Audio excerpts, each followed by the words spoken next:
مشروع سمو العهد لدعم الرياضة والشباب وتطوير كرة القدم يصل إلى دور الثمانية في كأس العالم للأندية.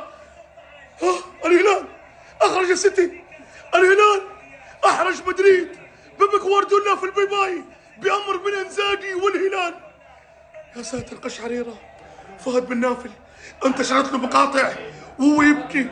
ليش؟ كان تحت ضغط، ما جلب صفقات، الفريق بينهار، الفريق بيخرج، الهلال يعاني، اللعيبه المحليين مستواهم مو قد كذا. ايش سووا في كاس العالم؟ اقسم بجلال الله كتبوا اسماءهم على احرف من ذهب، ورب الكعبه جيل حيكون في ذاكره التاريخ الى الابد الى الابد. انزاجي انت مدرب، انزاجي انت عبقري، انزاجي هذا الفريق مع خصص كان منهار تماما. سيمون انزاجي، لكن انت اثبتت اليوم انه كرة القدم عقل.